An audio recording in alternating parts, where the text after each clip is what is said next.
Bonjour à tous, on fait cette vidéo aujourd'hui à domicile parce que c'est un jour un peu particulier. C'est le 11 novembre et on commémore l'armistice de 1918 qui met fin au combat de la Première Guerre mondiale. C'est un jour férié et avec le confinement, on est certain que ça va être une journée plutôt tranquille où on va se divertir chez soi. Et tant mieux, comme ça vous pouvez regarder cette vidéo. Voilà maintenant 102 ans que la Première Guerre mondiale est terminée. Ça nous évoque l'armistice, les poilus, les commémorations, l'Arc de Triomphe, la Madelon, une chanson qu'on apprenait encore il n'y a pas longtemps dans les écoles. Mais on oublie aussi que c'est une victoire militaire. Une grande victoire que l'on doit à ces millions de Français qu'on avait arrachés à leur campagne, à leur famille, et qui ont donné sans compter leur sang et leurs larmes pour la France. C'est aussi une victoire permise par des grands maréchaux dont on oublie aussi souvent le nom.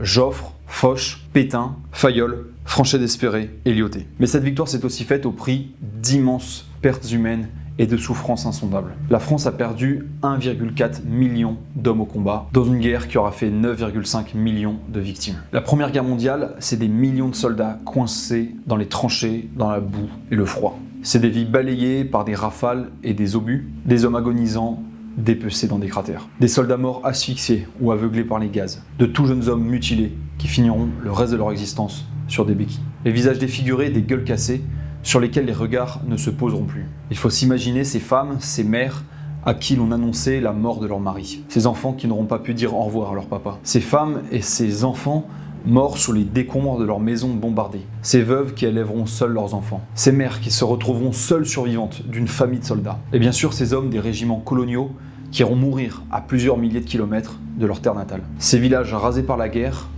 ou abandonnés, car complètement dépeuplés. Ces fermes laissées en friche en attendant l'impossible retour de leurs paysans. Rappelons aussi les 14 millions d'animaux qui ont été mobilisés dans ce conflit et ces 100 000 chiens qui vivront aux côtés des hommes pendant 4 ans pour rechercher les blessés sur le champ de bataille.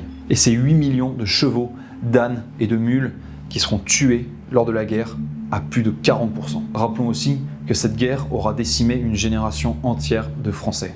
Une génération de futurs auteurs, de poètes, d'artistes, d'inventeurs, d'ingénieurs, etc. Rappelons aussi que la paix n'a jamais été aussi fragile que de nos jours. Si vis pacem, para bellum, dit un ancestral proverbe latin. Et comme disait Paul Valéry, la guerre, c'est le massacre de gens qui ne se connaissent pas, au profit de gens qui se connaissent et ne se massacrent pas. Alors rappelons à ceux qui par leur laxisme laissent les islamistes nous déclarer la guerre ou laissent monter les conflits identitaires de notre société, que ce ne seront pas eux qui auront l'affaire.